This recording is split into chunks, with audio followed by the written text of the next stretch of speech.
Mi nombre es David Ramírez y lo que voy a contar les parecerá imposible. Pero juro por todo lo que más quiero que cada palabra es verdad. Ojalá no lo fuera.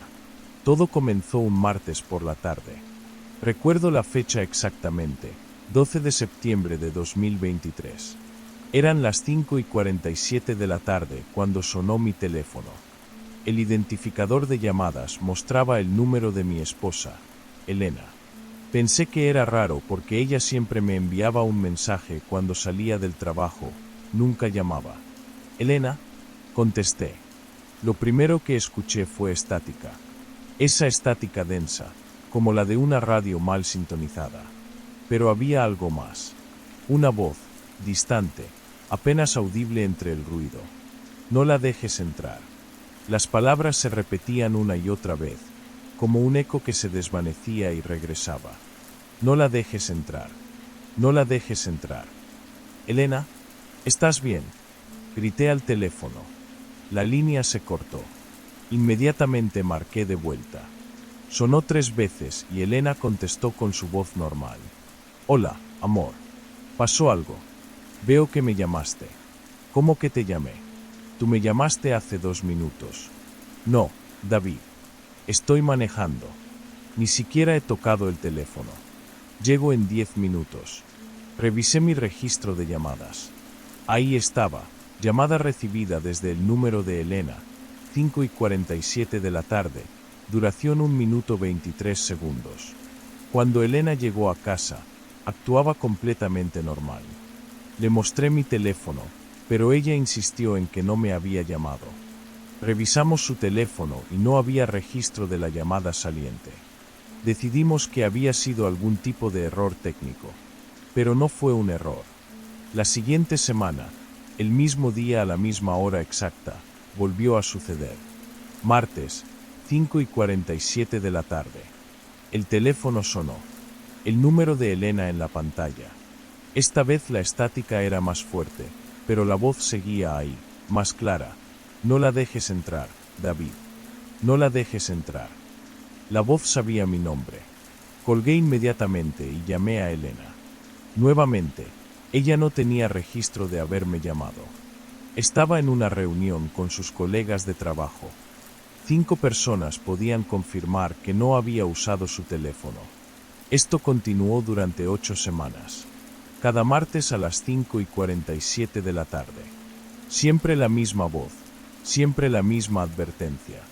Intenté grabar las llamadas, pero el audio salía en blanco, como si la grabadora no pudiera captar esas frecuencias específicas.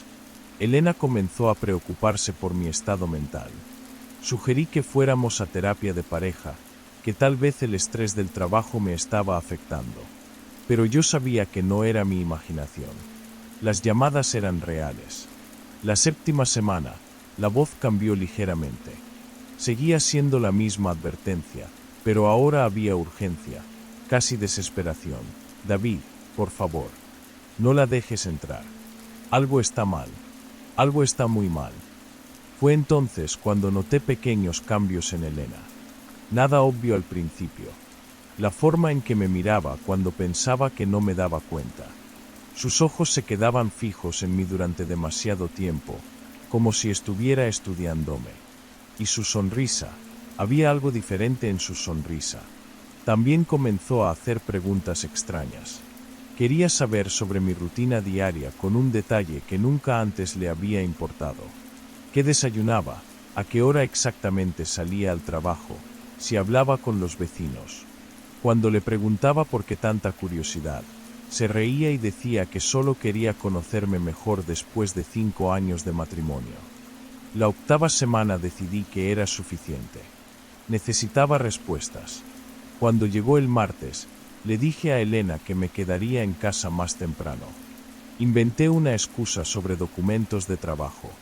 A las 5:45 de la tarde, estaba sentado en la sala, con Elena a mi lado viendo televisión. Mi teléfono estaba en la mesa de centro, con el volumen al máximo. 5:47 de la tarde. El teléfono sonó. Elena me miró con curiosidad cuando vio su propio número en la pantalla. Voy a contestar, le dije, manteniendo contacto visual con ella. David, esto es ridículo. No te estoy llamando. Contesté en altavoz para que ella pudiera escuchar. La estática era ensordecedora. Pero esta vez la voz era diferente. Más fuerte, más clara, y estaba gritando. David, corte. Está justo ahí. Ella no es Elena. Corre. Elena se quedó paralizada, mirando el teléfono con los ojos muy abiertos. Entonces la voz cambió completamente. Se volvió fría, calculadora. Ya es tarde, David. Ya es demasiado tarde. Y mi esposa sonrió. Dios mío, esa sonrisa. Nunca había visto a Elena sonreír así. Era demasiado amplia, demasiado perfecta. Sus labios se estiraron más de lo que debería ser humanamente posible, y sus ojos no sonreían. Estaban completamente muertos. ¿Quién eres?, le susurré. Ella ladeó la cabeza en un ángulo imposible, como si fuera un muñeco roto. Soy Elena, David. Siempre he sido Elena. Su voz sonaba normal, pero había algo mecánico en ella, como si estuviera recitando líneas. Y tú nunca debiste contestar esas llamadas. Se levantó del sofá con movimientos extraños, como si no estuviera acostumbrada a ese cuerpo. Cada paso era deliberado, antinatural. ¿Dónde está mi esposa?, grité. La cosa que parecía Elena se rió. Fue el sonido más horrible que he escuchado en mi vida, como cristales rompiéndose mezclados con el llanto de un niño. Ella está aquí, David. Está aquí conmigo. ¿Quieres hablar con ella? Por un momento, su expresión cambió. Los ojos se llenaron de terror, de súplica. Y escuché la voz de Elena, mi verdadera Elena, saliendo de esa boca. David, ayúdame. Estoy atrapada. No puedo controlar. Pero inmediatamente la sonrisa horrible regresó. Ups, dijo la cosa. A veces se escapa.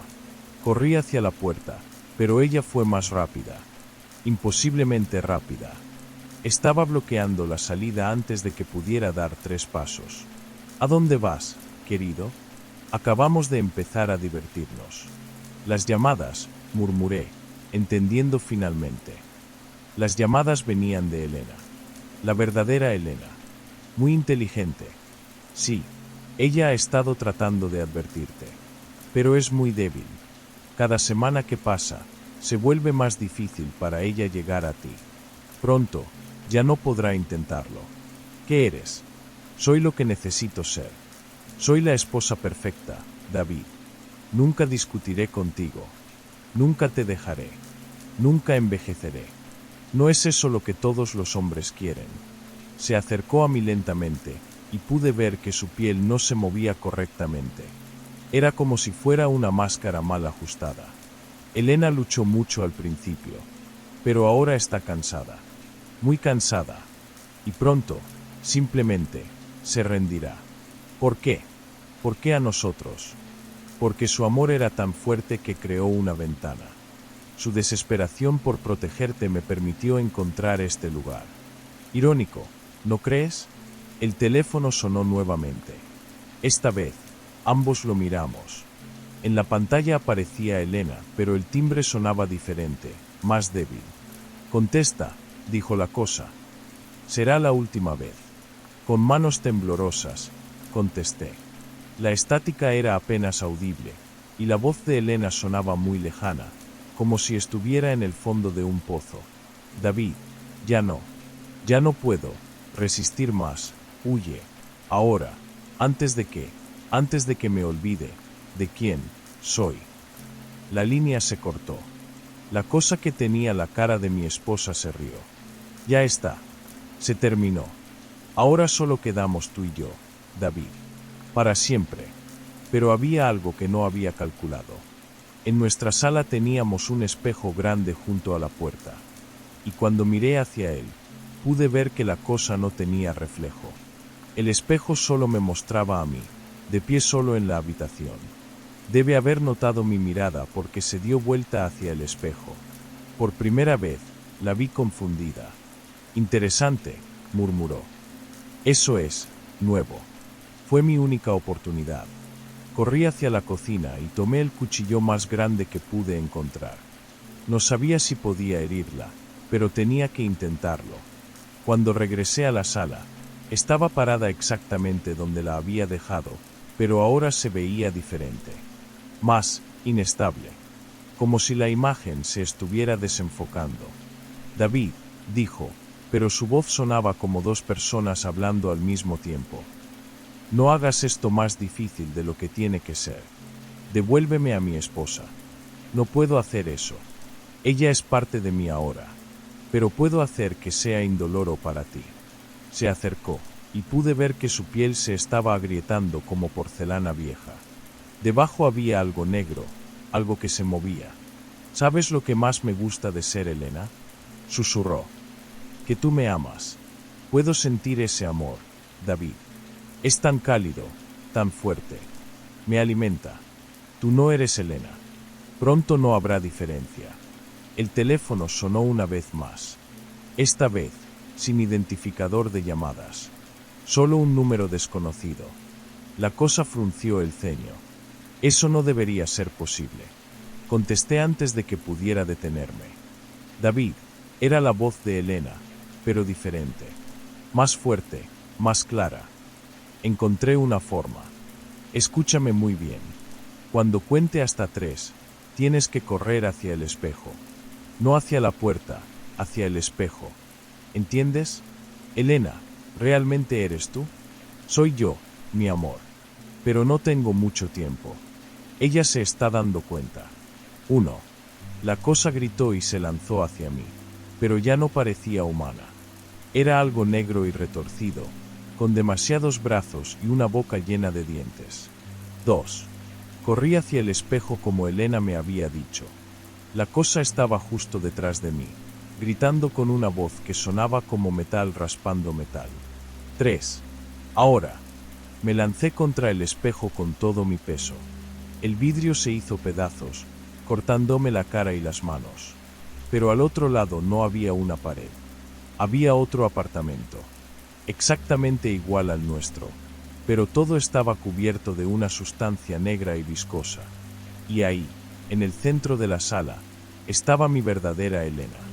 Estaba inconsciente, suspendida en el aire por tentáculos negros que salían de las paredes. La seguí a través del espejo roto. El lugar olía a muerte y a algo más, algo que no puedo describir. Corté los tentáculos que sostenían a Elena y ella cayó en mis brazos.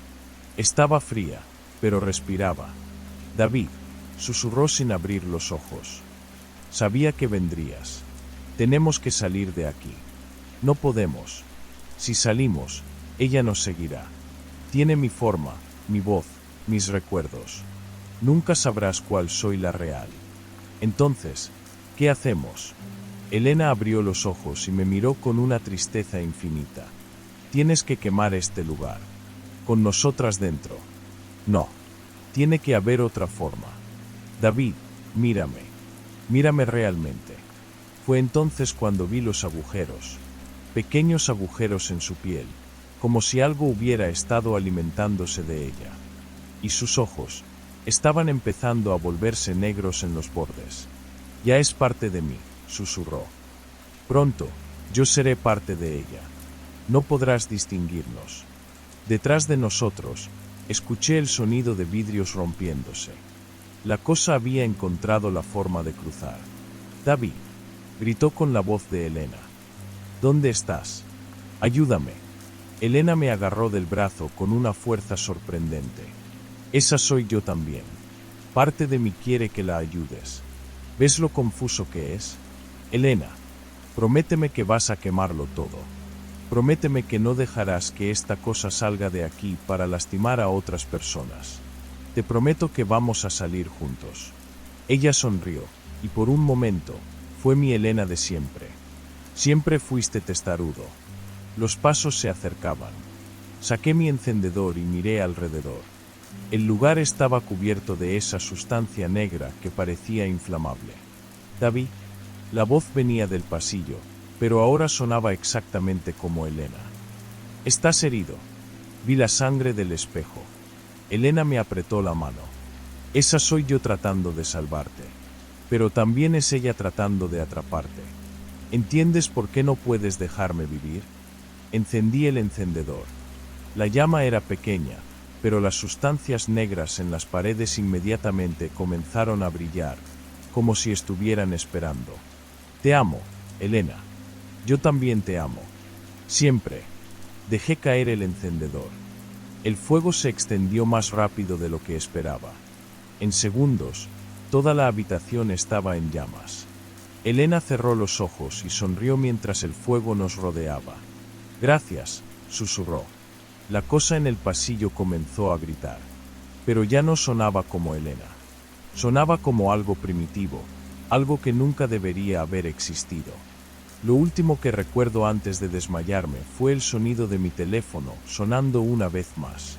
Contesté automáticamente, incluso mientras las llamas nos consumían. David, era la voz de Elena, clara y sin estática. Despierta, mi amor. Despierta.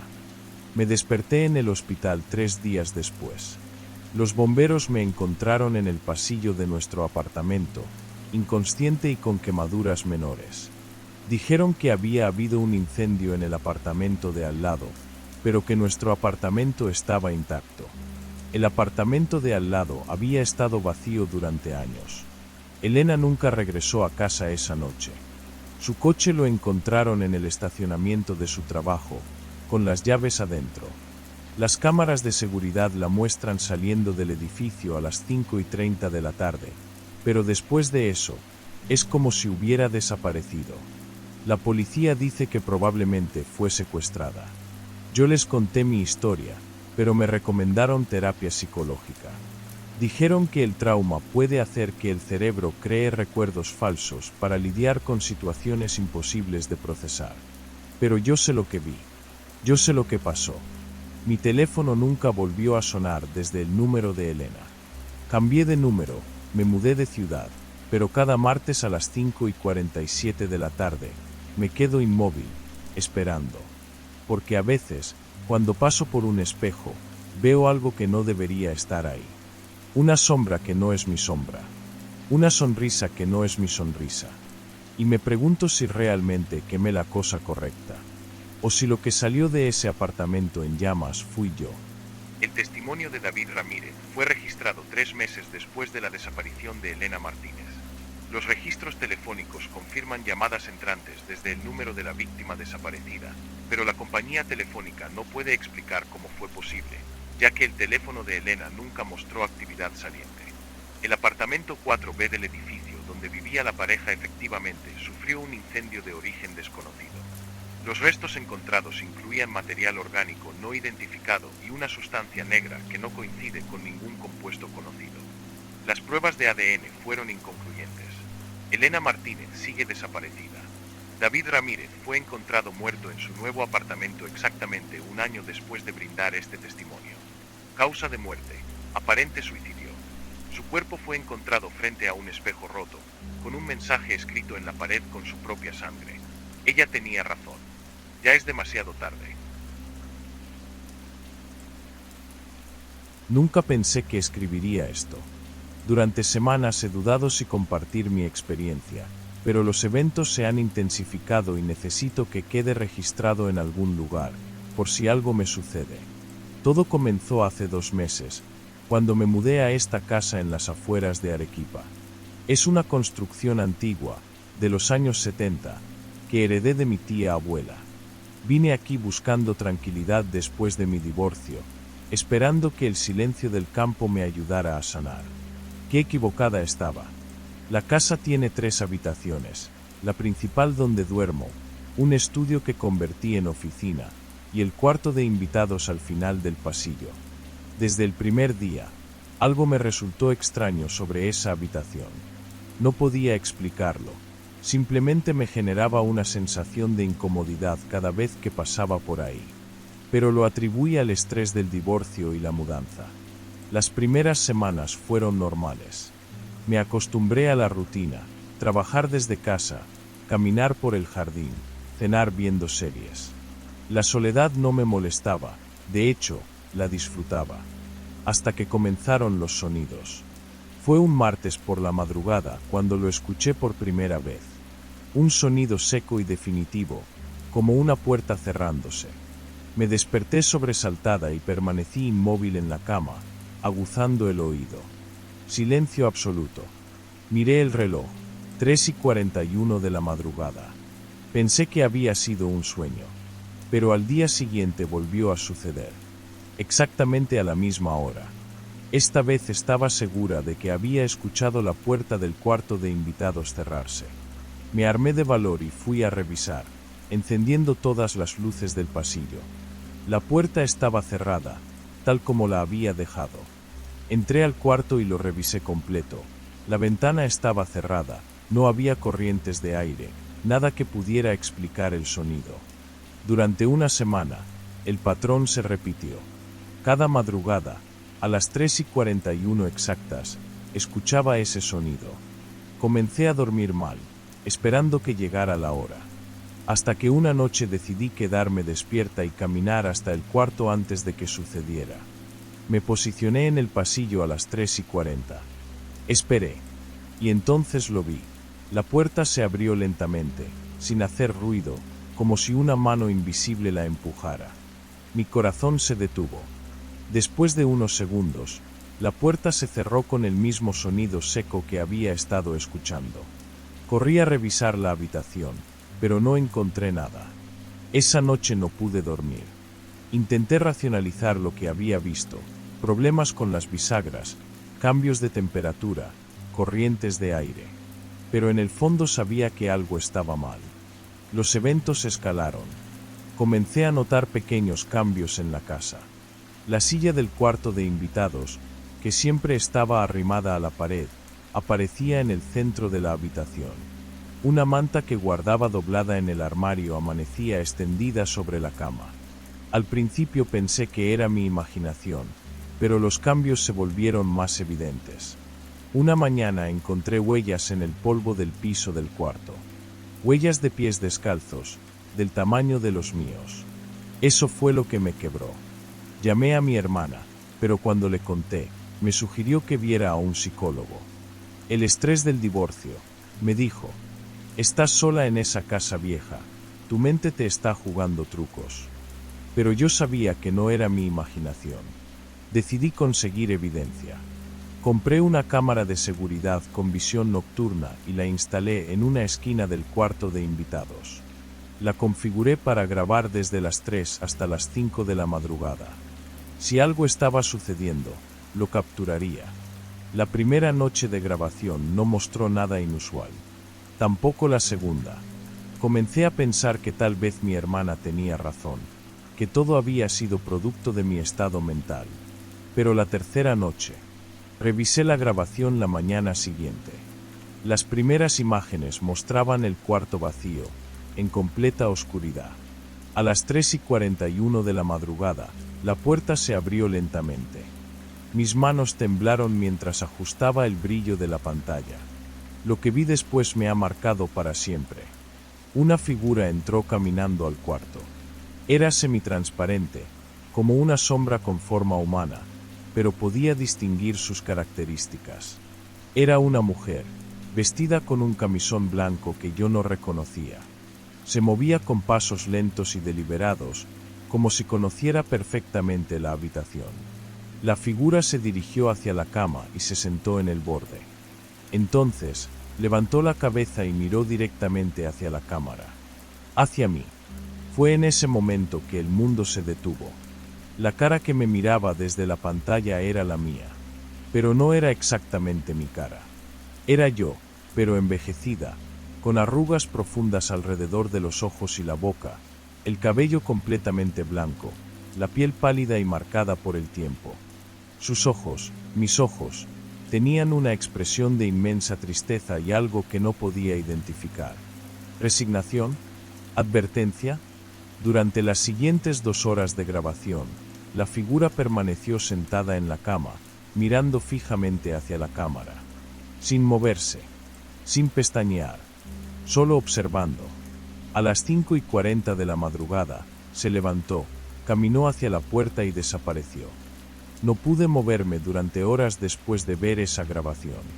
Mi mente luchaba por procesar lo que había visto. ¿Era mi futuro? ¿Mi pasado? ¿Una versión alternativa de mí misma?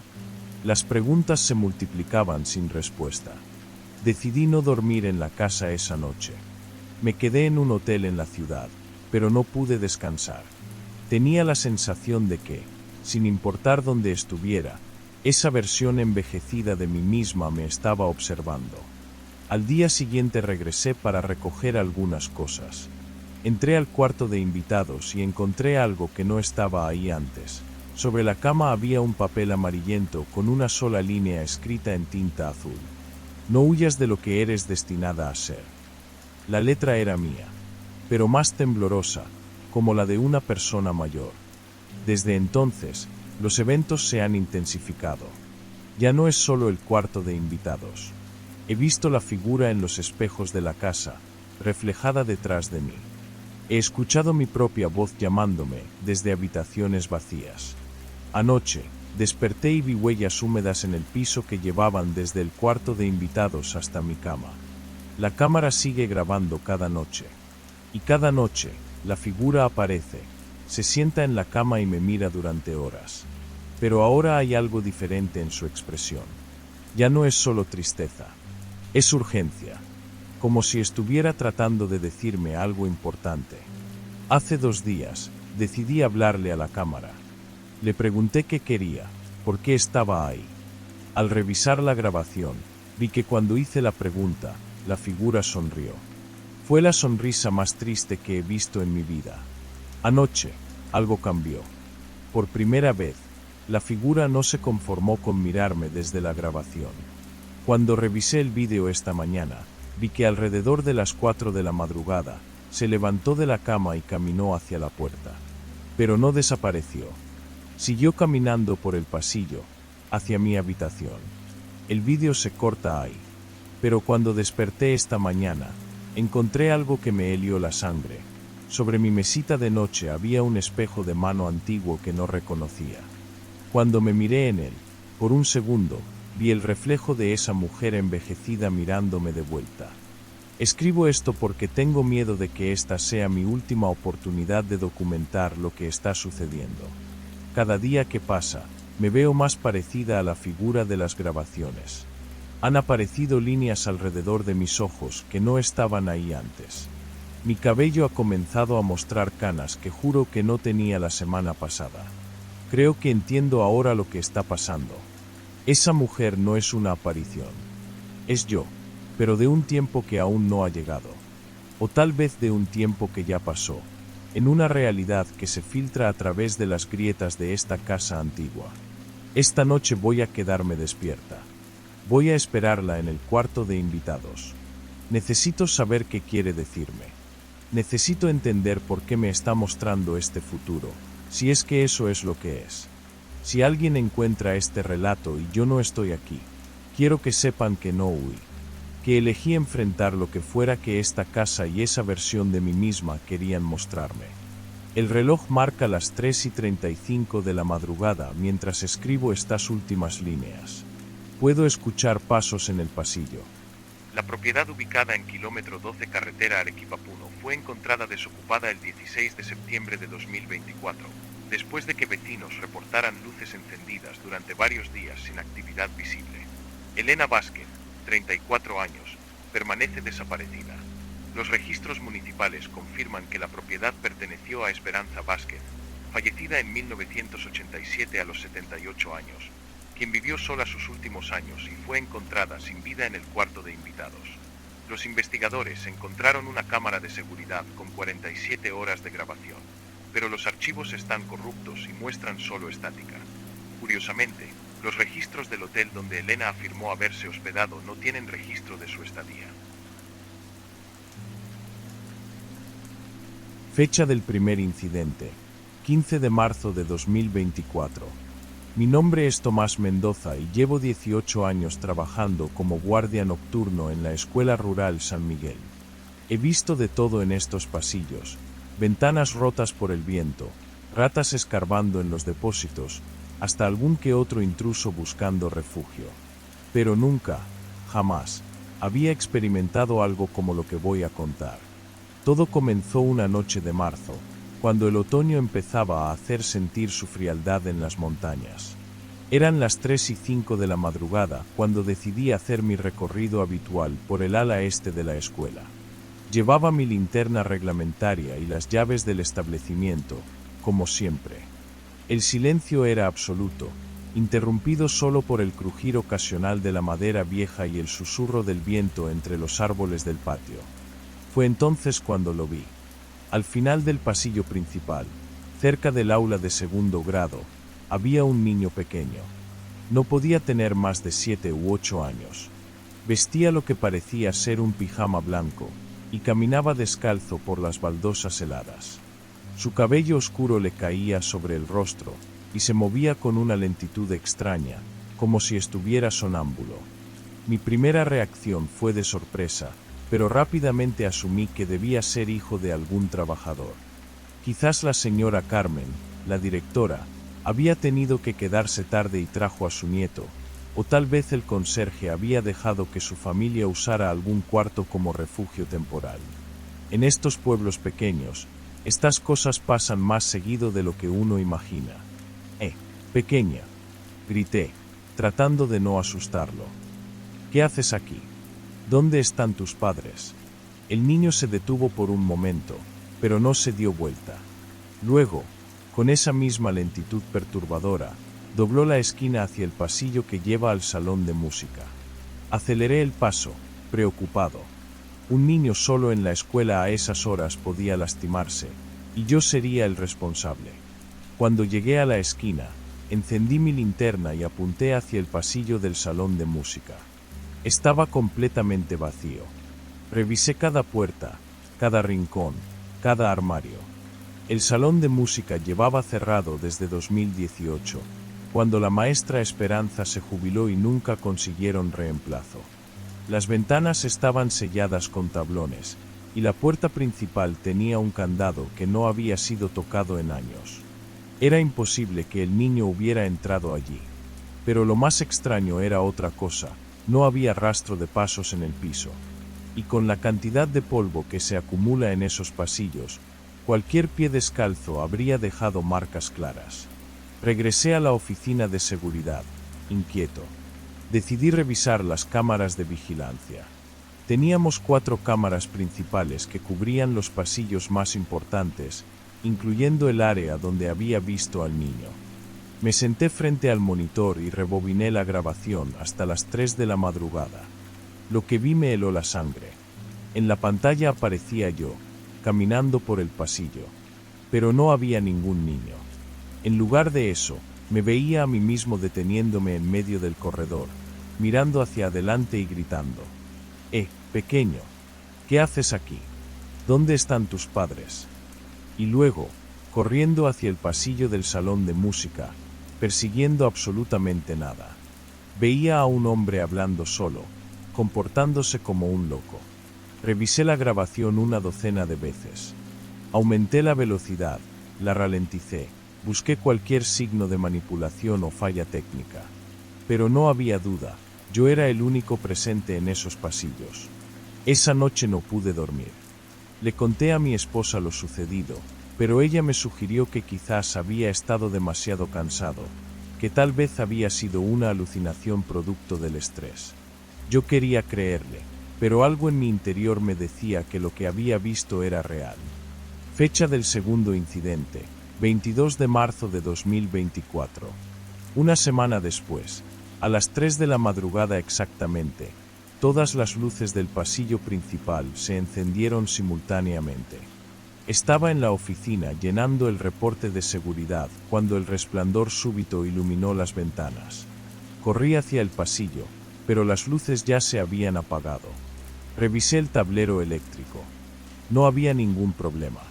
Los interruptores estaban en la posición normal, y no había signos de cortocircuito o falla técnica. Llamé al electricista del pueblo al día siguiente, pero después de una inspección exhaustiva, me aseguró que todo estaba en perfecto estado. Fecha del tercer incidente, 29 de marzo de 2024. Otra semana, el mismo horario. Esta vez, además de las luces, encontré algo que me hizo tambalear, marcas de pies descalzos en el piso del pasillo principal. No eran marcas de polvo removido, sino huellas húmedas, como si alguien hubiera caminado con los pies mojados. Las huellas eran pequeñas, del tamaño de un niño de 7 u 8 años, y llevaban exactamente hacia el pasillo del salón de música. Las seguí, mi linterna temblando en mis manos. Las marcas se hacían cada vez más claras conforme se acercaban a la puerta cerrada del salón. Y allí, justo frente a la entrada sellada, se detenían abruptamente. Tomé fotografías con mi celular, pero cuando las revisé después, las imágenes aparecían borrosas e indistintas. Era como si algo interfiriera con la cámara cada vez que trataba de documentar las huellas. Fecha del cuarto incidente, 5 de abril de 2024. Esta vez decidí estar preparado. Me armé con 2 linternas, una cámara de vídeo portátil que había comprado con mi propio dinero, y hasta un cronómetro. A las 2:55 de la madrugada, me posicioné en el pasillo principal, esperando.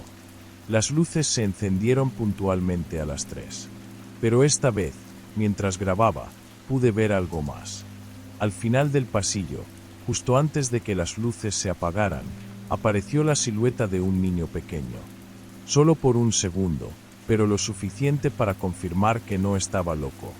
Corrí hacia el lugar donde había visto la figura, y allí estaban de nuevo, las huellas húmedas, llevando hacia el salón de música. Pero cuando revisé la grabación, solo se veía a mí corriendo por el pasillo vacío. Fecha del quinto incidente, 12 de abril de 2024. Esa noche, las cosas cambiaron. No solo se encendieron las luces y aparecieron las huellas. Esta vez, escuché algo que me hizo cuestionar todo lo que creía saber sobre la realidad. Desde el salón de música cerrado, llegó el sonido de un piano. Era una melodía simple, como la que tocaría un niño pequeño. Notas sueltas, sin coordinación, pero con una tristeza que me partió el alma. Duró apenas unos minutos, pero fueron los minutos más largos de mi vida. Me acerqué a la puerta sellada del salón. La música parecía venir desde adentro, pero eso era imposible. El piano había sido removido años atrás, y la habitación estaba completamente vacía. Presioné mi oído contra la puerta. La melodía se detuvo inmediatamente, como si quien la tocaba hubiera notado mi presencia. Fecha del sexto incidente, 19 de abril de 2024. La siguiente semana, encontré algo que me hizo considerar seriamente renunciar a mi trabajo. Cuando llegué al pasillo, las luces ya estaban encendidas. Las huellas estaban allí, como siempre. Pero esta vez, había algo más, pequeñas huellas de manos en las paredes, a la altura de un niño pequeño. Y en el piso, justo frente a la puerta del salón de música, había un mensaje escrito con lo que parecía ser agua. Quiero salir. Las letras eran temblorosas, claramente escritas por la mano de un niño. Cuando traté de tomar una fotografía, mi celular se apagó solo.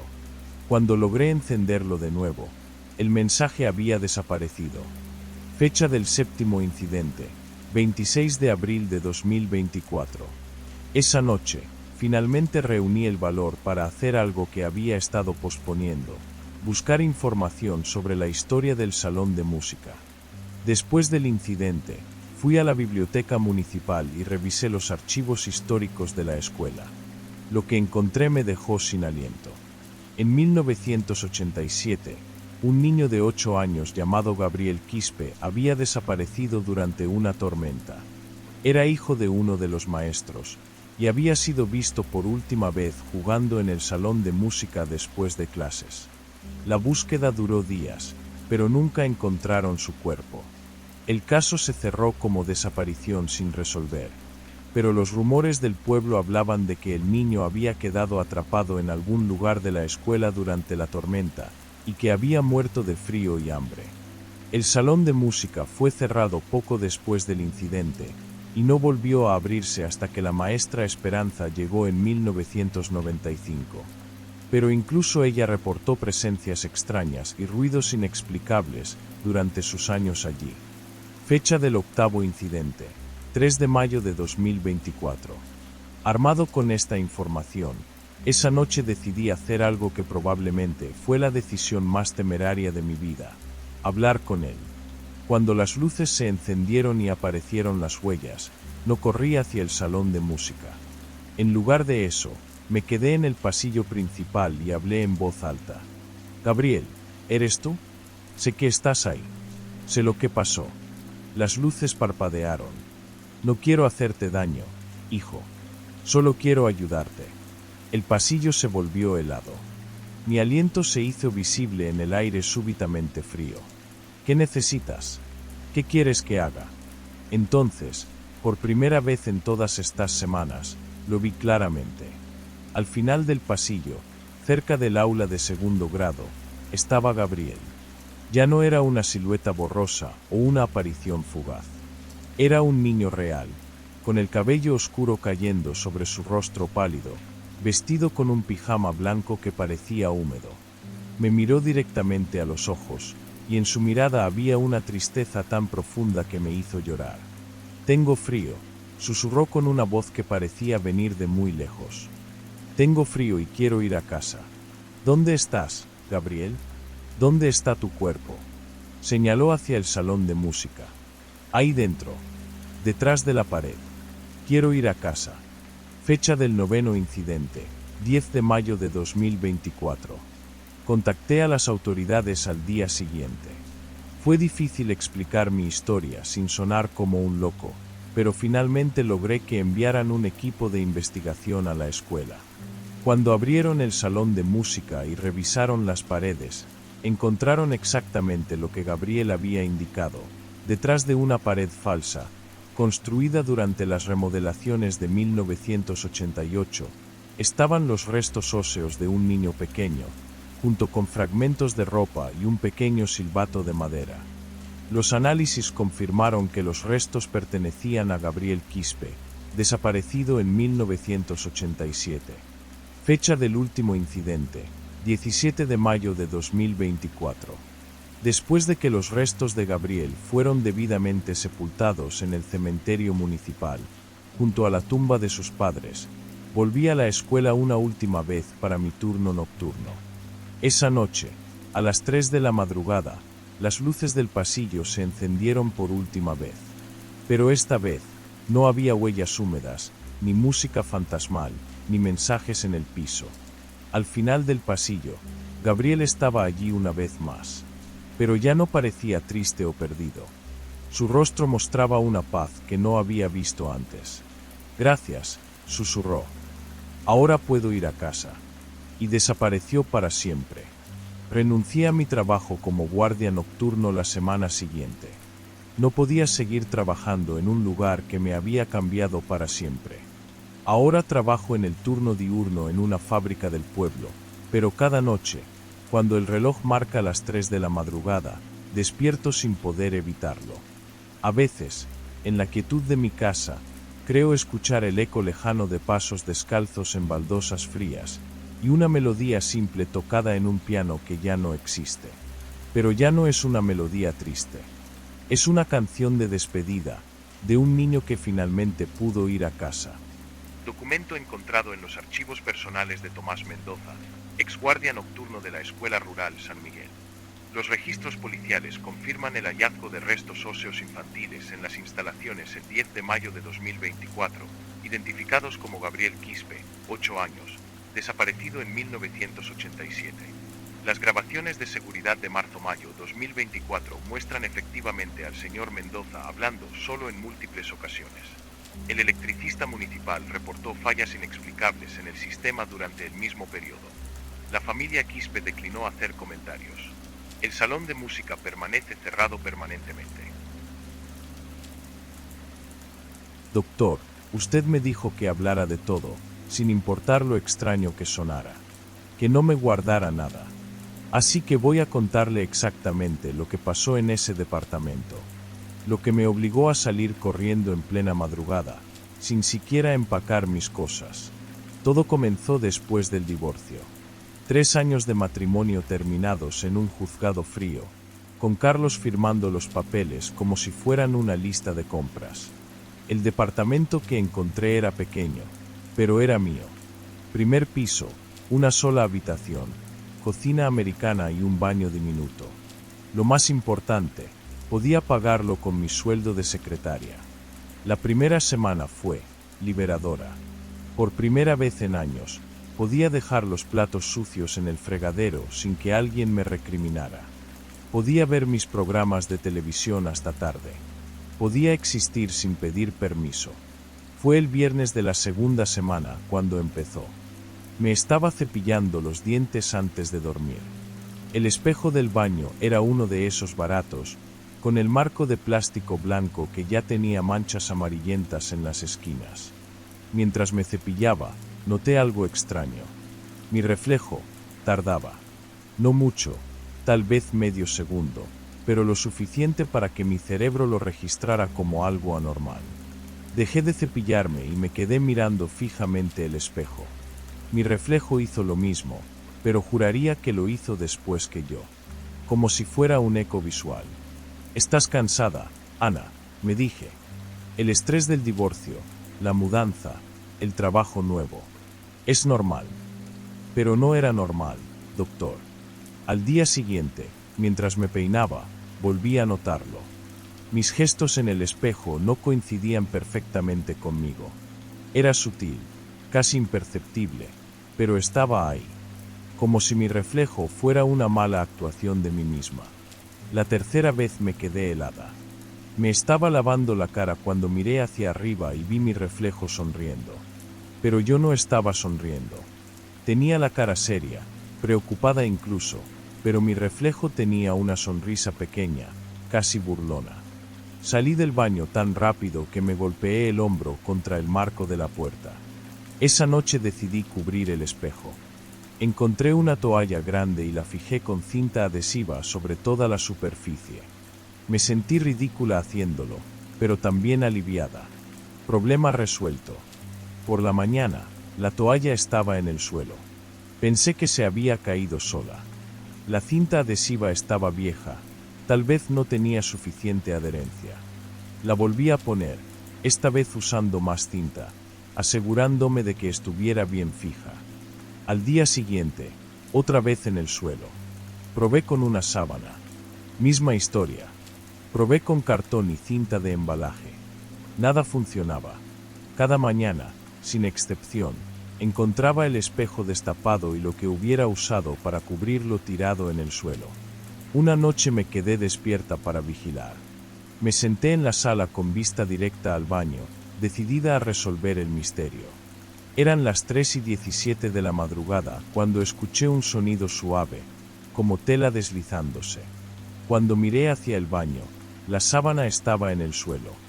No había nadie allí. Las ventanas estaban cerradas, no había corriente de aire, y yo había estado despierta todo el tiempo. Me acerqué al espejo con pasos lentos. En la superficie pude ver mi reflejo claramente bajo la luz tenue que entraba desde la sala. Pero mi reflejo no me estaba mirando. Estaba mirando hacia un lado, como si algo a mi izquierda hubiera captado su atención. Moví mi cabeza hacia la izquierda. Mi reflejo siguió mirando hacia su derecha. Levanté mi mano derecha. Mi reflejo levantó su mano izquierda. Retrocedí. Mi reflejo se acercó. Corrí hacia la sala y me quedé allí hasta que amaneció, acurrucada en el sofá, sin atreverme a mirar hacia el baño. Los siguientes días fueron un infierno. Evitaba el espejo tanto como podía, pero a veces era inevitable. Cuando me cepillaba los dientes, mantenía la vista baja. Cuando me duchaba, giraba la cabeza para no ver mi reflejo en el espejo que quedaba parcialmente visible desde la ducha. Pero no podía evitarlo para siempre. Una mañana, mientras me alistaba para el trabajo, necesitaba usar el espejo para ponerme los aretes. Me armé de valor y me planté frente a él. Mi reflejo estaba ahí, normal, haciendo exactamente lo que yo hacía. Me sentí tonta por todo el pánico de los días anteriores. Fue entonces cuando noté algo más perturbador. Mi reflejo tenía bolsas bajo los ojos que yo no tenía. Su cabello se veía más grasoso, más descuidado. Su piel tenía un tono más pálido, casi grisáceo. Era como si mi reflejo estuviera más cansado, más enfermo que yo. ¿Qué me está pasando?, susurré. Mi reflejo no movió los labios. Esa noche llamé a mi hermana. Le conté una versión suavizada de lo que estaba pasando, diciéndole que había estado viendo cosas por el estrés. Ella me sugirió que fuera al médico, que tal vez necesitaba antidepresivos o ansiolíticos. Es normal después de un divorcio, me dijo. El cerebro a veces nos juega malas pasadas. Quería creerle. Dios, como quería creerle. Pero entonces llegó esa noche. La noche que me cambió para siempre. Eran las 2:30 de la madrugada. Había logrado quedarme dormida después de tomar 2 pastillas para dormir que me había dado mi hermana. Me desperté con ganas de ir al baño. Estaba groggy por la medicación, caminando como zombie. Entré al baño sin encender la luz. Había suficiente iluminación de la calle como para ver lo básico. Mientras orinaba, alcé la vista distraídamente hacia el espejo. Mi reflejo estaba ahí, pero estaba de espaldas. Yo estaba sentada en el inodoro, mirando hacia el espejo, pero mi reflejo estaba de espaldas, como si estuviera mirando hacia la pared opuesta del baño. Me quedé paralizada. Literalmente no podía moverme. Era como si mi cuerpo hubiera olvidado cómo funcionar. Lentamente, muy lentamente, mi reflejo comenzó a girarse. Primero los hombros, luego el torso. Podía ver su perfil, y no era mi perfil. Los rasgos eran similares, pero había algo profundamente equivocado en ellos. La nariz era más puntiaguda, los labios más delgados, los ojos eran más grandes de lo normal. Cuando mi reflejo terminó de girarse completamente, me estaba mirando directamente. Pero yo seguía viendo su espalda en el espejo. Era imposible. Física, matemáticamente imposible. Mi reflejo sonrió. Una sonrisa que yo no había hecho nunca. Una sonrisa que no era mía. Entonces hizo algo que todavía me da pesadillas. Levantó su mano y la puso contra el espejo desde adentro, como si el espejo fuera una ventana, y ella estuviera del otro lado, tratando de salir. Sus dedos se veían planos contra el vidrio, presionando, y juro que pude ver el espejo combarse ligeramente bajo la presión. Salí corriendo del baño. Tomé las llaves y mi cartera y salí del departamento. Me subí al auto y manejé hasta la casa de mi hermana. Eran las 3 de la madrugada cuando toqué su puerta como una loca. Nunca volví a ese departamento. Mi hermana y su esposo fueron al día siguiente a recoger mis cosas. Cuando les pregunté por el espejo, me dijeron que estaba roto, completamente destrozado, con pedazos de vidrio esparcidos por todo el suelo del baño. Como si alguien lo hubiera roto desde adentro, dijo mi cuñado. Ahora vivo con mi hermana. He visto otros apartamentos, pero no he podido mudarme. Cada vez que veo un espejo, especialmente por la noche, siento que algo me está mirando desde el otro lado. Doctor, sé que esto suena imposible. Sé que probablemente piense que estoy loca. Pero le juro por todo lo que es sagrado que esto pasó exactamente como se lo estoy contando. A veces me pregunto si esa cosa sigue ahí, en ese espejo roto, esperando a que alguien más se mude al departamento, esperando a encontrar a alguien más vulnerable, más sola, más fácil de reemplazar. Porque ahora entiendo lo que estaba pasando. Esa cosa no era mi reflejo. Era algo que estaba tratando de aprender a ser yo. Estudiando mis gestos, copiando mis movimientos, perfeccionando la imitación. ¿Para qué? No lo sé. Y espero no tener que averiguarlo nunca. Paciente, Ana Sofía Herrera, 31 años. Diagnóstico preliminar, trastorno de estrés postraumático con episodios psicóticos. El departamento mencionado, edificio San Carlos, apto 101, presenta un historial irregular. 3 inquilinos anteriores reportaron anomalías en el espejo del baño antes de abandonar el inmueble prematuramente. El propietario confirmó que el espejo ha sido reemplazado en 4 ocasiones diferentes por roturas inexplicables. Investigación policial descartó intrusión o vandalismo. Dr. Miguel Ruiz, psiquiatra clínico.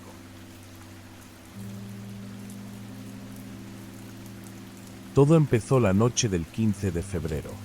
Recuerdo la fecha exacta porque al día siguiente tenía un examen de química y me había quedado despierto hasta tarde estudiando.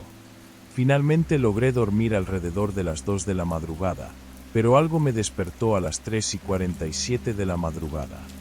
Lo sé porque siempre miro el reloj cuando me despierto en la madrugada. Al principio pensé que había sido un ruido de la calle, pero luego me di cuenta de que la sensación era diferente. Era como si algo hubiera cambiado en mi habitación. Mantenía los ojos entrecerrados, fingiendo dormir, cuando la vi. Una sombra humana se recortaba contra la cortina que separa mi cuarto del balcón. Era la silueta de una persona de pie, perfectamente inmóvil. Lo que más me impactó fueron los pies. Estaban descalzos, y podía ver claramente los dedos separados contra la tela de la cortina. Mi corazón comenzó a latir tan fuerte que pensé que quien fuera que estuviera ahí afuera podría escucharlo. Traté de respirar normalmente, pero mis manos temblaban bajo las sábanas. La sombra no se movía. Simplemente estaba ahí, como si me estuviera observando a través de la cortina. Pasaron varios minutos, tal vez 5, tal vez 10. El tiempo se volvió extraño. Finalmente, la sombra se movió ligeramente, como si hubiera girado la cabeza. Eso fue suficiente para mí. Salí de la cama lo más silenciosamente posible y caminé de puntillas hasta el cuarto de mis padres. Desperté a mi padre y le susurré que había alguien en el balcón. Él se levantó inmediatamente, tomó una linterna y un bate de béisbol que guardaba en el armario. Revisamos todo el apartamento juntos. El balcón estaba vacío. La puerta estaba cerrada con llave desde adentro, tal como la habíamos dejado. Mi padre incluso salió a revisar el balcón de los vecinos y el tejado. Nada. Debe haber sido una pesadilla, hijo, me dijo, pero yo sabía que había estado completamente despierto. La sombra era real, tan real como la sensación de pánico que aún me recorría el cuerpo. Al día siguiente, cuando fui a mi cuarto después del colegio, encontré algo que me heló la sangre. En el piso de mi habitación, desde la puerta del balcón hasta aproximadamente 1 metro de mi cama, había marcas de pisadas húmedas. Eran perfectamente visibles sobre el piso de madera, las huellas de pies descalzos que parecían haber caminado con los pies mojados. Le dije a mi madre, pero para cuando ella vino a ver, las marcas ya se habían secado. Solo quedaban unas manchas muy tenues que podrían haber sido cualquier cosa. Ella me miró con esa expresión que usan los adultos cuando piensan que estás inventando cosas. Tal vez derramaste agua cuando te levantaste en la noche, sugirió. Pero yo sabía que no había sido así. Esas pisadas venían del balcón, no del baño. Esa noche no pude dormir. Cada vez que cerraba los ojos, veía la sombra contra la cortina. Cuando finalmente me quedé dormido, tuve la primera pesadilla. En el sueño, estaba en mi cama, pero todo estaba ligeramente distorsionado, como si estuviera viendo mi cuarto a través de un vidrio empañado. La cortina se movía suavemente, aunque no había viento. Entonces la sombra aparecía, pero esta vez no se quedaba quieta. Se movía lentamente, como si estuviera caminando en círculos detrás de la cortina. En la pesadilla, yo no podía moverme. Estaba paralizado, observando cómo la sombra se acercaba más y más a la cortina, hasta que finalmente una mano se extendía, apartando la tela. Pero nunca llegaba a ver qué había detrás. Siempre me despertaba en ese momento, empapado en sudor. Las pesadillas comenzaron a repetirse cada noche. Siempre la misma secuencia, la sombra, el movimiento, la mano apartando la cortina. Pero cada vez el sueño duraba un poco más, como si algo estuviera tratando de mostrarme algo que yo no estaba listo para ver. Mi rendimiento en el colegio comenzó a declinar. Los profesores notaron que me quedaba dormido en clase. Mis amigos comentaban que tenía ojeras y que actuaba extraño. Pero, ¿cómo podía explicarles lo que estaba pasando? Incluso mis padres comenzaron a preocuparse y hablaron de llevarme al médico.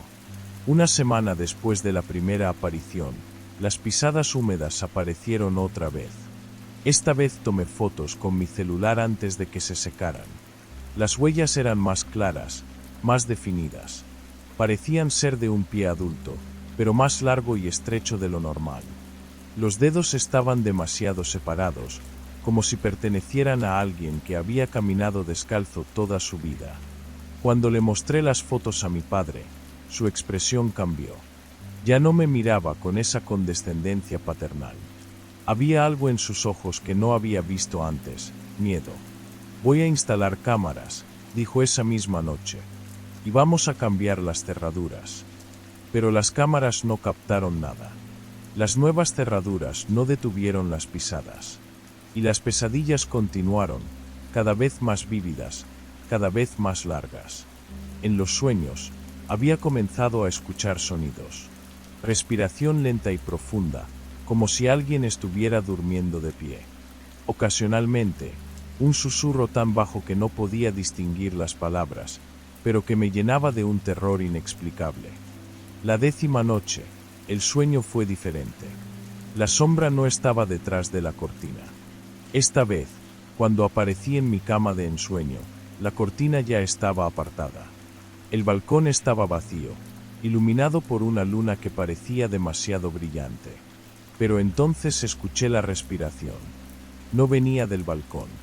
Venía de algún lugar dentro de mi cuarto. Me desperté violentamente, con el corazón latiendo tan fuerte que me dolía el pecho. Miré hacia la cortina. No había nada, pero la sensación de que algo había cambiado era abrumadora. Encendí la luz y revisé toda la habitación. Todo estaba normal, excepto por un detalle que me hizo temblar. La cortina estaba apartada, exactamente como en mi sueño. Y yo nunca la dejaba así. Los días siguientes fueron una nebulosa de agotamiento y paranoia. Dejé de cerrar los ojos durante más de unos pocos segundos. Bebía café constantemente para mantenerme despierto. Mis padres programaron una cita con un psicólogo, convencidos de que estaba teniendo algún tipo de crisis nerviosa. Pero las pisadas húmedas siguieron apareciendo. Cada 2 o 3 días, siempre siguiendo el mismo patrón, desde el balcón hasta cerca de mi cama. Mi padre instaló detectores de movimiento, pero nunca se activaban. Era como si lo que fuera que estuviera entrando no fuera completamente sólido, pero aún así dejara marcas físicas. La noche del 2 de marzo, decidí que no podía más. Había pasado 2 semanas sin dormir más de 1 hora seguida. Mi mente estaba comenzando a jugarme trucos. Veía sombras en lugares donde no debería haberlas. Escuchaba susurros en el viento. Tomé 2 pastillas para dormir que encontré en el botiquín de mis padres. Solo quería una noche de sueño profundo, sin pesadillas, sin terror.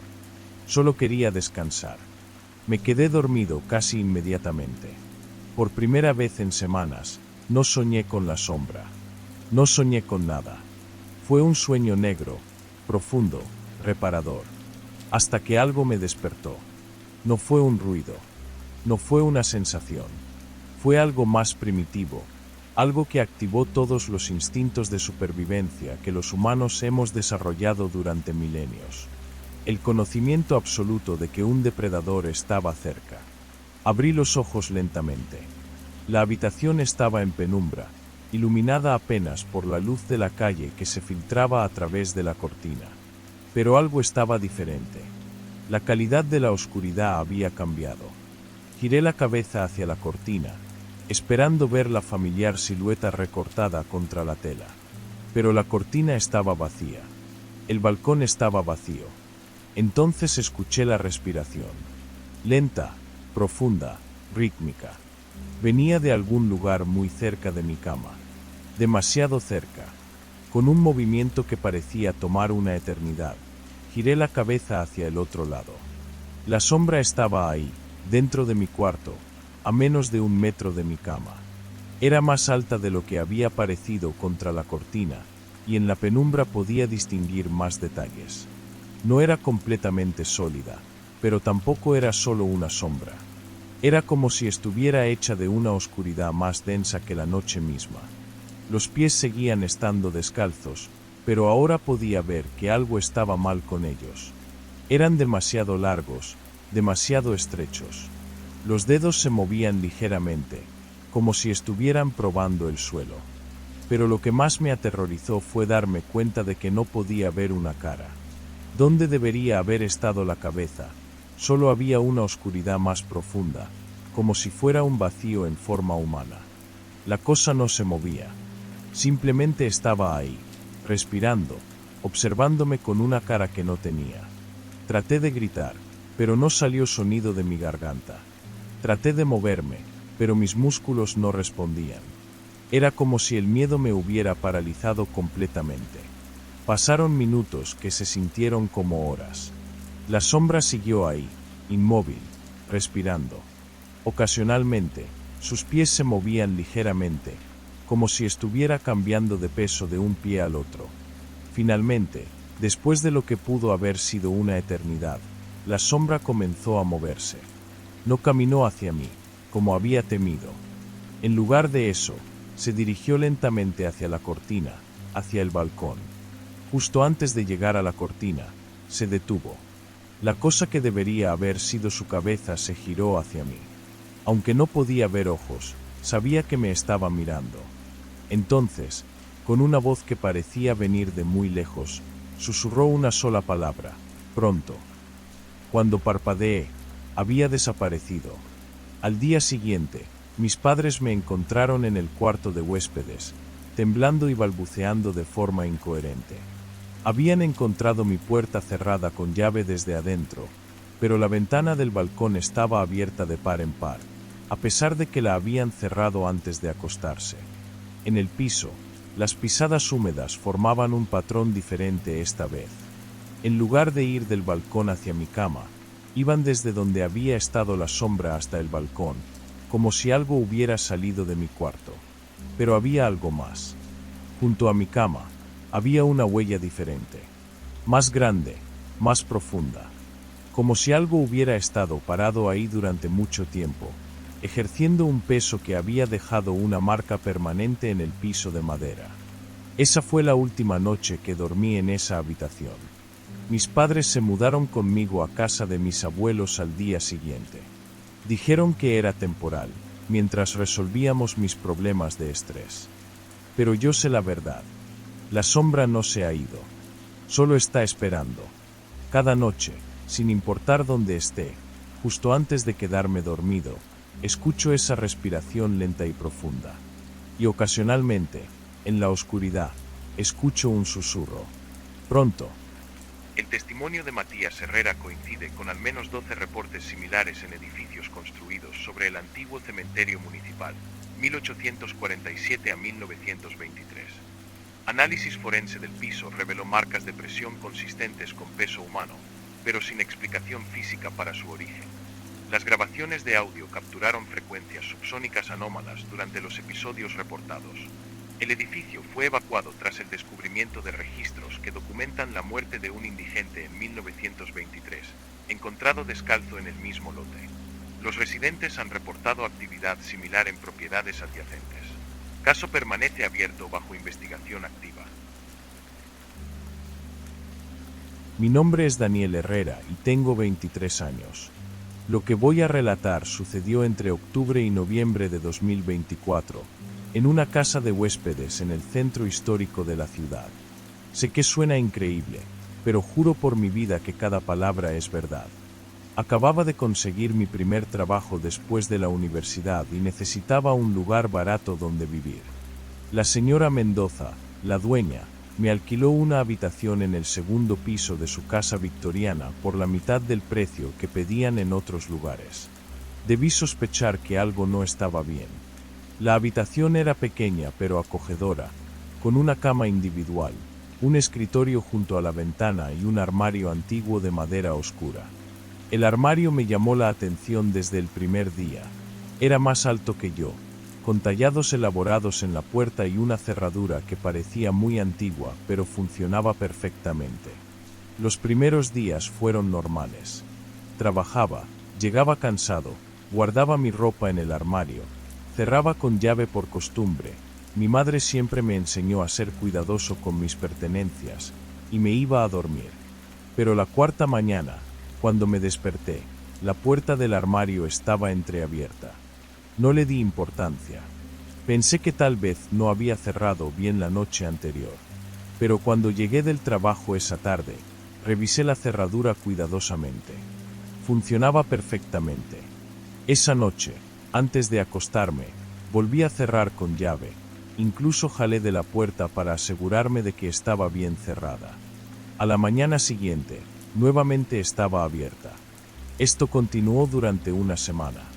Cada noche cerraba con llave, cada mañana la encontraba abierta. Hablé con la señora Mendoza, pero ella me dijo que esa cerradura nunca había dado problemas. Me sugirió que tal vez el marco de la casa se estaba asentando por la humedad del otoño. La segunda semana decidí hacer una prueba. Antes de acostarme, no solo cerré con llave, sino que pegué un pequeño trozo de cinta adhesiva transparente entre la puerta y el marco. Si alguien la abría desde dentro, la cinta se rompería. A la mañana siguiente, la puerta estaba abierta y la cinta seguía intacta. Eso era imposible. Absolutamente imposible. Empecé a dormir mal. Me quedaba despierto hasta altas horas, mirando hacia el armario en la oscuridad, esperando, no sé qué esperaba. Cada ruido de la casa me sobresaltaba. Los crujidos normales de la madera vieja se habían vuelto amenazantes. Fue el martes de la tercera semana cuando todo cambió. Eran las 3:17 de la madrugada. Lo sé porque miré el reloj despertador cuando me desperté. Había algo diferente en el ambiente, una pesadez que no había sentido antes. Me quedé inmóvil en la cama, conteniendo la respiración, cuando lo escuché. Toc, toc, toc. 3 golpes secos, deliberados, desde dentro del armario. Mi corazón se detuvo. Literalmente sentí como si se hubiera parado de latir por un segundo completo. Los golpes no eran como los que haría la madera al contraerse. Eran calculados. Había intención detrás de ellos. Me quedé paralizado durante lo que me pareció una eternidad. Parte de mí quería convencerse de que había sido un sueño, pero sabía que estaba completamente despierto. Finalmente, reuní el valor suficiente para levantarme de la cama. Caminé hacia el armario con pasos temblorosos. La puerta estaba cerrada, pero tenía la llave en la mano. La había tomado de la mesita de noche sin siquiera darme cuenta. Abrí la puerta. No había nada fuera de lugar. Mi ropa colgaba normalmente, mis zapatos estaban en el suelo. Pero entonces, al bajar la mirada, vi algo que no debería estar ahí. Una fotografía Polaroid. La tomé con manos temblorosas. La imagen era borrosa, tomada con poca luz, pero podía distinguir perfectamente lo que mostraba. Yo, durmiendo en mi cama, con la puerta del armario abierta de par en par detrás de mí. Y al lado de la cama, una figura alta y oscura, tan borrosa que parecía más una sombra que una persona. Dejé caer la fotografía. Mis manos temblaban tanto que no podía sostenerla. Corrí a encender todas las luces de la habitación y revisé cada rincón. Nada. Estaba completamente solo. Pero la fotografía seguía ahí, en el suelo, como evidencia innegable de que algo había estado en mi habitación mientras yo dormía. No dormí el resto de la noche. Me quedé sentado en la cama, con todas las luces encendidas, mirando hacia el armario. Consideré seriamente irme de la casa esa misma mañana, pero ¿cómo le explicas a tu jefe que faltas al trabajo porque un armario te está tomando fotos? La noche siguiente, decidí quedarme despierto. Si algo iba a pasar, quería verlo con mis propios ojos. Me acosté completamente vestido, fingiendo dormir, pero manteniéndome alerta. Alrededor de las 2:30 de la madrugada, escuché el suave clic de la cerradura abriéndose. Entreabrí los ojos apenas lo suficiente para ver. La puerta del armario se abrió lentamente, sin hacer ruido. Durante varios minutos, no pasó nada. Luego, muy gradualmente, algo empezó a emerger de la oscuridad del armario. Era una figura humana, pero algo estaba terriblemente mal con ella. Era demasiado alta, demasiado delgada, y se movía de una manera que desafiaba la anatomía humana normal. No podía ver sus facciones claramente en la oscuridad, pero tenía la horrible sensación de que me estaba observando. La figura se acercó a mi cama con pasos silenciosos que parecían deslizarse sobre el suelo. Cerré los ojos con fuerza, tratando de controlar mi respiración, fingiendo estar dormido. Sentí su presencia junto a mí, una frialdad que parecía chupar todo el calor de mi cuerpo. Entonces escuché el sonido más aterrador de mi vida, el clic distintivo de una cámara Polaroid. El flash me iluminó a través de mis párpados cerrados. Esperé, inmóvil, hasta que escuché los pasos alejándose y el suave cierre de la puerta del armario. Cuando finalmente me atreví a levantarme, encontré la segunda fotografía en el suelo junto a mi cama. Esta vez la imagen era más nítida. Podía verme claramente, acostado en la cama, con los ojos cerrados. Pero lo que me hizo vomitar fue la figura que estaba de pie junto a mí. Era más clara que en la primera foto, y aunque aún no podía distinguir un rostro, podía ver que llevaba algo en las manos. Una cámara Polaroid. Las noches siguientes fueron una pesadilla. Cada madrugada, sin falta, escuchaba la cerradura abrirse. Cada mañana encontraba una nueva fotografía. Y con cada imagen, la figura se veía más nítida, más real, más presente. En la tercera foto, podía ver que la figura tenía pelo largo y oscuro. En la cuarta, distinguí que llevaba lo que parecía ser una túnica o vestido largo. En la quinta, pude ver sus manos claramente. Eran pálidas, demasiado largas, con dedos que se extendían más de lo que debería ser humanamente posible. En la sexta fotografía, por primera vez, pude ver su rostro. Era el rostro de una mujer, pero algo estaba horriblemente mal. Sus ojos eran completamente negros, sin iris ni pupila visibles. Su piel era de un blanco cadavérico, y su boca estaba abierta en lo que parecía ser un grito silencioso. Pero lo más aterrador era su expresión. Me miraba directamente a la cámara, como si supiera que yo vería la fotografía, como si estuviera posando para mí. En la séptima fotografía, estaba sonriendo. Para entonces, ya había perdido la capacidad de pensar racionalmente. No comía, apenas dormía, y en el trabajo todos notaban que algo estaba mal. Pero, ¿cómo podía explicar que estaba siendo fotografiado cada noche por una entidad que vivía en mi armario? Intenté dormir en el sofá de la sala, pero la figura me siguió. Intenté quedarme en un hotel, pero cuando regresé la noche siguiente, encontré 3 fotografías esperándome, como si me hubiera perdido las sesiones anteriores. La octava fotografía me mostró algo que me hizo perder la compostura completamente. En la imagen, la figura no estaba junto a mi cama. Estaba inclinada sobre mí, su rostro a centímetros del mío, como si hubiera estado susurrándome algo al oído mientras dormía. Esa noche decidí confrontar a la entidad. Esperé despierto, con todas las luces encendidas, hasta que escuché la cerradura abrirse. Cuando la puerta del armario se abrió, me levanté y grité: ¿Qué quieres de mí? La figura se detuvo a mitad de camino entre el armario y mi cama. Por primera vez, me miró directamente a los ojos estando yo despierto. Su rostro era exactamente como en las fotografías, pero verlo en persona era infinitamente peor. Sus ojos negros parecían absorber la luz de la habitación. Levantó la cámara Polaroid y me tomó una fotografía. El flash me cegó momentáneamente. Cuando recuperé la visión, había desaparecido, pero la fotografía estaba en el suelo, aún desarrollándose. Cuando la imagen se aclaró completamente, vi algo que me hizo entender que había cometido un error terrible.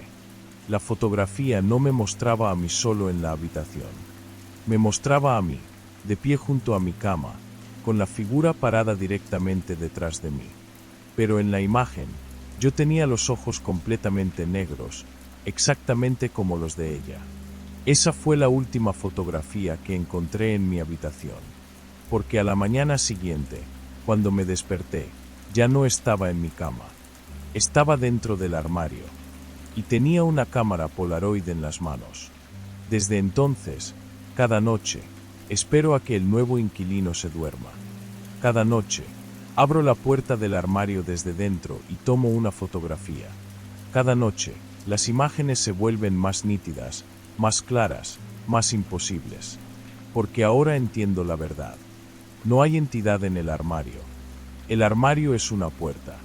Y una vez que cruzas al otro lado, tu trabajo es conseguir que alguien más la cruce también. La señora Mendoza siempre ha sabido esto. Por eso alquila la habitación tan barata. Por eso nunca se sorprende cuando los inquilinos desaparecen después de unas pocas semanas. El nuevo inquilino es un estudiante universitario llamado Miguel. Tiene 19 años y estudia ingeniería. Anoche tomé mi primera fotografía de él. Está durmiendo pacíficamente, sin idea de lo que está por venir. En la imagen, aparezco junto a su cama, exactamente como la figura apareció junto a la mía. Pero hay una diferencia. En esta fotografía, puedo ver mi rostro claramente. Y estoy sonriendo. El testimonio de Daniel Herrera fue encontrado en su habitación abandonada en la casa de huéspedes de la señora Elena Mendoza, calle Madero 247. La señora Mendoza confirmó que Herrera desapareció sin previo aviso el 8 de noviembre, dejando todas sus pertenencias. Las fotografías Polaroid mencionadas en el relato no fueron encontradas en la escena. Nunca creí en lo paranormal hasta que nos mudamos a esa casa en Salem. Mi esposa Elena y yo habíamos buscado durante meses el lugar perfecto para empezar nuestra nueva vida juntos. Cuando vimos el anuncio de la casa Victorian de 1892 en la calle Maple, supimos que era perfecta. 3 dormitorios, techos altos, molduras originales y un precio que parecía demasiado bueno para ser verdad. Debería haber sido una señal de alarma. La primera semana fue normal. Desempacamos cajas, pintamos las paredes del comedor y Elena instaló cortinas nuevas en el dormitorio principal.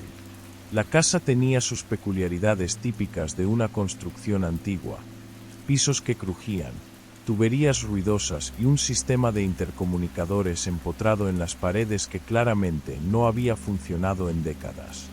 Los pequeños paneles de bronce estaban opacos por el tiempo, con rejillas que parecían bocas cerradas en cada habitación. ¿Crees que alguna vez funcionaron?, le pregunté a Elena mientras examinaba el intercomunicador de la cocina. Dudo que hayan funcionado desde los años 50, respondió, pasando un dedo por el polvo acumulado. Pero le dan un toque vintage a la casa. Tenía razón. Los intercomunicadores eran parte del encanto de la casa, reliquias de una época en que las familias acomodadas los usaban para comunicarse entre plantas. Decidimos dejarlos tal como estaban. Los primeros sonidos comenzaron una semana después de instalarnos completamente. Era una noche de miércoles, cerca de las 2:30 de la madrugada. Elena y yo estábamos profundamente dormidos cuando un susurro débil nos despertó. Al principio pensé que era el viento, pero Elena se incorporó en la cama con los ojos bien abiertos. «¿Escuchaste eso?», murmuró. Me quedé inmóvil, conteniendo la respiración.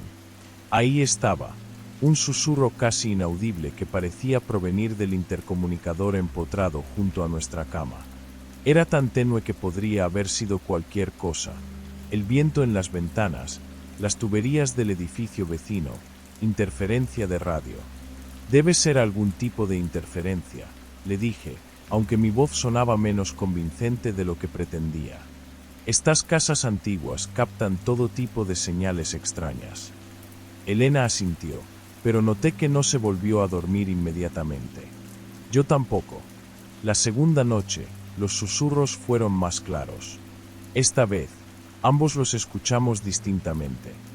Venían del intercomunicador, no había duda. Era como si alguien estuviera hablando muy bajo al otro lado de la pared, pero las palabras eran incomprensibles. Elena se levantó y presionó su oído contra la rejilla del intercomunicador. No logro entender qué dicen, susurró. Probablemente sea interferencia de radio, insistí, pero mi explicación sonaba hueca incluso para mí. Mañana llamaré a un técnico. Pero no llamé al técnico. Algo en mi interior me decía que no quería saber la respuesta. La tercera noche, las voces fueron más fuertes. Eran múltiples voces, todas susurrando al mismo tiempo, creando un murmullo constante y perturbador. Elena no pudo soportarlo y se mudó temporalmente al cuarto de huéspedes. No puedo dormir con ese ruido, me dijo. Es como si hubiera una reunión secreta en las paredes. Yo me quedé en el dormitorio principal, determinado a resolver el misterio. Acerqué mi oído al intercomunicador y traté de distinguir las palabras. El susurro era constante, como una conversación lejana en un idioma que no podía identificar. Ocasionalmente, creía escuchar palabras en inglés, pero cuando me concentraba más, se desvanecían. Durante el día, revisé los intercomunicadores en cada habitación. Todos parecían inactivos, cubiertos de polvo y obviamente desconectados. Busqué en Internet sobre interferencias en sistemas de intercomunicadores antiguos y encontré explicaciones técnicas sobre captación de señales de radio, pero nada que explicara por qué solo ocurría de noche. La cuarta noche, Elena decidió quedarse nuevamente en el dormitorio principal. No puedo dejarte solo con esto, dijo. Tal vez si lo escuchamos juntos, podamos entender qué está pasando. Nos acostamos en silencio, esperando. A las 2:15 de la madrugada, los susurros comenzaron. Esta vez, parecían más organizados, como si fueran varias personas teniendo una conversación coherente.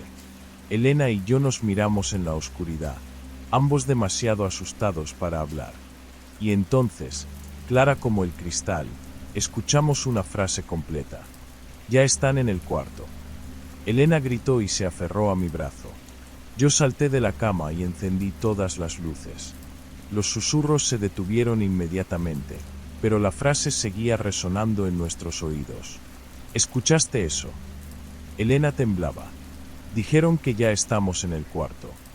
Sí, admití finalmente. Lo escuché. Revisamos toda la casa, cada habitación, cada closet, cada rincón. No había nadie. Las puertas estaban cerradas con llave, las ventanas cerradas. Éramos solo Elena y yo, pero alguien o algo había hablado directamente con nosotros a través de ese intercomunicador. Al día siguiente, llamé a un técnico en sistemas eléctricos. James Morrison llegó a las 10 de la mañana, un hombre mayor con 40 años de experiencia en casas antiguas. Queremos saber si estos intercomunicadores pueden estar captando interferencias, le expliqué, guiándolo hacia el dormitorio principal. James examinó el intercomunicador con una linterna y herramientas. Desmontó el panel frontal y revisó el interior. Su expresión se volvió confusa. Esto es extraño, murmuró. Señor Rodríguez, ¿está seguro de que estos intercomunicadores han estado haciendo ruido? Completamente seguro. Cada noche durante la última semana.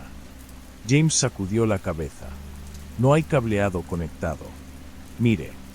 Me mostró el interior del intercomunicador.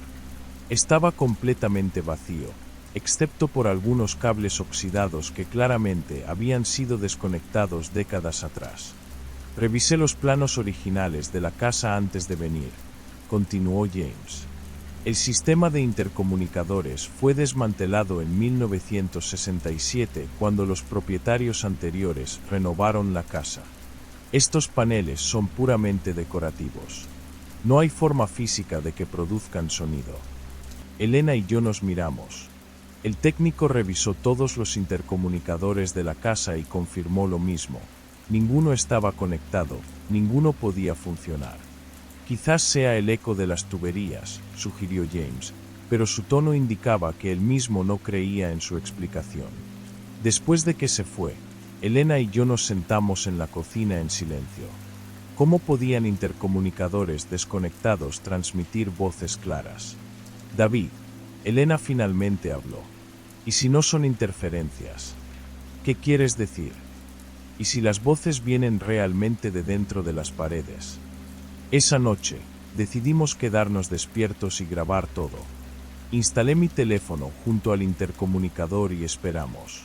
A las 2:30 de la madrugada, los susurros comenzaron. Esta vez, pudimos escuchar claramente una conversación. Los nuevos inquilinos están escuchando. Creen que somos reales. Pronto lo sabrán. Ya están en el cuarto. Elena comenzó a llorar. Yo detuve la grabación y la reproduje inmediatamente. El archivo estaba completamente en silencio. ¿Cómo puede ser? Elena sollozó.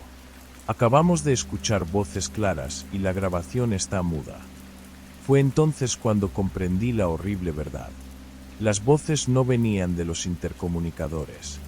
Venían de algo que estaba usando los intercomunicadores como portal, algo que solo Elena y yo podíamos escuchar. La quinta noche, las voces fueron diferentes. Ya no eran susurros. Eran voces normales, como si las personas estuvieran en la misma habitación que nosotros. David y Elena, dijo una voz masculina clara. ¿Por qué no nos responden? Hemos estado tratando de comunicarnos, agregó una voz femenina. Solo queremos hablar. Elena se cubrió los oídos, pero las voces continuaron. No pueden ignorarnos para siempre, dijo una tercera voz, más joven. Esta es nuestra casa también. Nuestra casa, gritó Elena finalmente. Esta es nuestra casa. Las voces se detuvieron abruptamente. El silencio que siguió fue aún más terrorífico que los susurros. Al día siguiente, investigué la historia de la casa en los archivos municipales. Lo que encontré me heló la sangre. En 1967, la familia Morrison, sin relación con nuestro técnico, había desmantelado el sistema de intercomunicadores después de que su hijo de 12 años, Timothy, muriera trágicamente en un accidente doméstico. Al parecer, Timothy había estado jugando con el intercomunicador cuando se electrocutó con cableado defectuoso. Pero había más. En 1973, los nuevos propietarios, los Hendricks, reportaron actividad extraña en la casa. En 1981, los Thompson se mudaron después de solo 3 meses, citando ruidos inexplicables durante la noche. En 1995, los Williams contrataron a un medium que confirmó presencia espiritual vinculada al sistema de comunicación de la casa. Cada familia había experimentado exactamente lo mismo que nosotros, voces que provenían de intercomunicadores desconectados. Esa noche, Elena y yo hicimos las maletas. Pero antes de irnos, decidí intentar algo. Me acerqué al intercomunicador del dormitorio principal y hablé directamente hacia él. Timothy, dije. ¿Eres tú? La respuesta fue inmediata. Sí. ¿Qué quieres? Solo quiero que alguien me escuche. He estado hablando durante tanto tiempo, y nadie me responde. Elena comenzó a llorar. ¿Cuánto tiempo has estado aquí? Desde que el intercomunicador se rompió. Desde que me lastimé. Mamá y papá se fueron, y todos los demás también se van cuando trato de hablarles. Los otros, las otras voces, son las otras familias que vivieron aquí. Algunos se quedaron después de irse. Ahora todos hablamos juntos. Elena y yo nos miramos. La casa no solo tenía un fantasma, tenía una colección de almas atrapadas, todas comunicándose a través del sistema de intercomunicadores que había sido su conexión con el mundo de los vivos. Timothy, dije finalmente, nosotros también tenemos que irnos. Lo sé, respondió tristemente. Todos se van, pero quizás los próximos inquilinos se queden más tiempo. Nos mudamos esa misma noche. Han pasado 6 meses desde que dejamos la casa en la calle Maple. Según los registros inmobiliarios, ha tenido 3 inquilinos nuevos desde entonces. Ninguno se ha quedado más de 2 semanas. Elena y yo ahora vivimos en un apartamento moderno con intercomunicadores digitales. Pero a veces, en las noches muy silenciosas, Juro que puedo escuchar susurros débiles provenientes del sistema de intercomunicadores de nuestro edificio. Y cuando eso sucede, siempre escucho la misma frase que me hiela la sangre. Ya están en el cuarto. Este testimonio ha sido verificado parcialmente a través de registros municipales y entrevistas con antiguos residentes. La Casa Victorian en Maple 847 efectivamente tuvo su sistema de intercomunicadores desmantelado en 1967 tras el accidente de Timothy Morrison. Los registros médicos confirman la muerte por electrocución. Sin embargo, los testimonios de múltiples inquilinos sobre voces nocturnas presentan inconsistencias perturbadoras. 3 familias diferentes describieron exactamente las mismas frases, incluyendo "ya están en el cuarto" y referencias específicas a Timothy Morrison, un nombre que no aparece en ningún registro público asociado con la propiedad. La grabación de audio mencionada por David Rodríguez fue analizada por nuestro laboratorio. El archivo contiene 47 minutos de silencio absoluto, pero el análisis espectral reveló fluctuaciones de frecuencia inexplicables que coinciden exactamente con los momentos en que los testigos afirman haber escuchado voces.